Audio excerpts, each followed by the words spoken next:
Ta parole est notre richesse, elle est là sur Nous voici à l'heure de l'émission, le livre ouvert. Prions. Dieu du ciel et de la terre, merci. Merci pour ta grâce, merci pour ton amour. Tu nous as permis de voir ce jour, un jour nouveau qui n'est jamais venu, un jour nouveau que beaucoup ont cherché à goûter, mais ils n'en ont pas eu l'occasion. La mort les a touchés. Père éternel, merci à toi. Nous sommes là pour ouvrir ta parole, pour parler au peuple qui sont en train de me voir, de m'écouter. Je prie que tu prennes contrôle et que tous les projets de l'ennemi, que tous les projets des forces obscures contre la propagation de ta parole soient voués à l'échec. Père éternel, je te bénis éternellement. Amen. Auditeurs, spectateurs, aujourd'hui, je veux vous présenter un court message qui a pour titre « Vie pour vie ».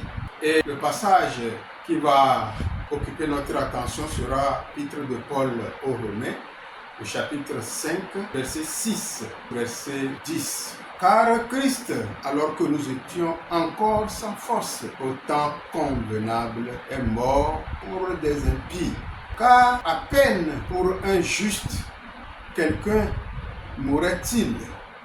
Car pour l'homme de bien, peut-être quelqu'un se résoudrait même à mourir. Mais Dieu constate son amour à lui envers nous en ce que lorsque nous étions encore pécheurs, Christ est mort pour nous. Est-ce que ce Jésus dont nous parle la Bible, ce Jésus que je vous présente, vous connaissez un peu son histoire, est-ce que vous croyez qu'il a fait quelque chose de grave, quelque chose de dramatique contre le pays? C'est pourquoi on a prononcé sa sentence de mort? Non. Le seul juste, celui qui n'a jamais péché, que cette terre ait porté, il s'appelle Jésus-Christ. Le Fils de Dieu qui un jour a pris un corps comme ça, à part le péché, et il a fait le sacrifice. Ce qu'il a fait, on appelle ça sacrifice. Il a donné sa vie pour que vous et moi, nous ayons le pardon de nos péchés devant Dieu. Il a souffert sur la croix. Il est mort. Son sang a coulé lorsque un soldat romain l'a percé. Ce sang-là, ce sang qui a jailli de sa côte percée, le sang et l'eau, c'est ce sang-là qui lave celui qui reconnaît ses fautes et les confesse à Jésus-Christ. Est-ce que vous avez déjà fait quelque chose comme ça? Ou bien est-ce que vous dites que vous n'êtes pas aussi grand pécheur que Ali, vous n'êtes pas aussi grand pécheur que Rémi, vous vous comparez à quelqu'un d'autre? Non, demandez-vous devant Dieu, le Dieu créateur du ciel et de la terre, si vous vous présentez devant lui, est-ce que vous serez juste? Est-ce que vous pouvez dire devant Dieu que vous n'avez jamais péché?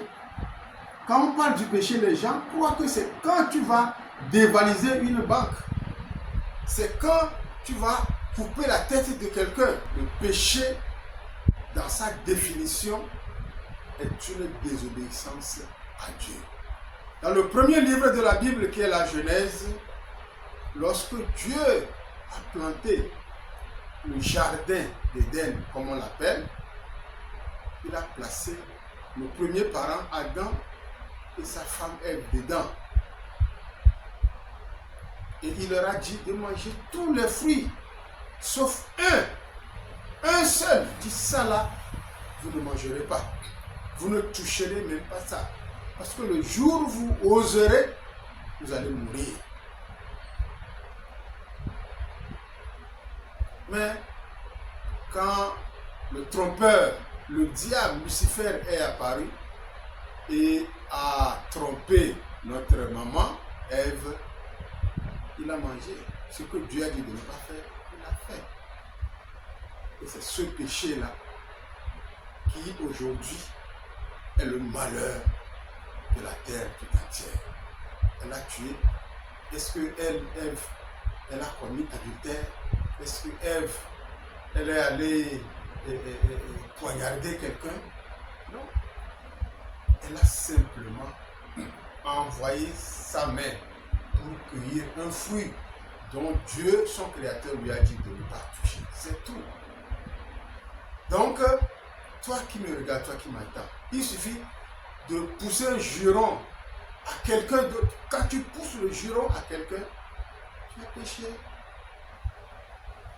Si vous avez compris l'explication que j'ai donnée, la main sur le cœur, vous allez dire, oui, je suis pécheur. Si vous pouvez dire que, oui, je suis pécheur, vous allez faire un pas important vers le salut. Mais ce n'est pas encore le salut. Reconnaître qu'on est pécheur, on n'est pas encore sauvé. Mais si je reconnais que je suis pécheur devant Dieu, je dois reconnaître que je mérite la condamnation de Dieu. Et si je reconnais que je mérite la condamnation de Dieu, la Bible me dit que Jésus-Christ, le Fils de Dieu, a quitté le ciel. Il est venu sur la terre et il a donné sa vie. Il a donné sa vie pour le salut du pécheur qui se repent. Alors si je reconnais que j'ai péché devant Dieu, alors je dois croire que c'est pour moi que son Fils Jésus-Christ est mort sur la croix. Et que le sang précieux que Jésus a versé sur la croix lorsque, après sa mort, ce soldat romain l'a percé, c'est ce sang qui est sorti, jailli de son côté percé avec de l'eau, c'est ce sang-là qui va te laver de tous tes péchés. Tous tes péchés. Et si tes péchés tout entiers sont lavés, Dieu, les bras ouverts, va t'accueillir dans sa demeure comme son enfant bien-aimé. Alléluia. Vous voyez, nous n'étions pas des gens bien, mais pourtant, Jésus a accepté de mourir pour nous. On doit applaudir Jésus, non? On doit applaudir Jésus qui a posé cet acte pour nous, les individus. C'est pourquoi quand nous crions Alléluia, nous rendons gloire au Créateur. Nous rendons gloire au Créateur du ciel et de la terre. Écoute cette petite histoire. Dans une famille, il y a deux garçons. Le grand frère est quelqu'un qui aime la vie. Il veut sortir, aller dans les boîtes. Sa maman leur a parlé de Jésus-Christ. Leur maman, de son vivant, leur a présenté Jésus, a prié avec eux. Et à un temps donné, quand le temps de sa maman est arrivé, Dieu l'a rappelé auprès de lui. Il a pris l'envol, il a pris son chemin.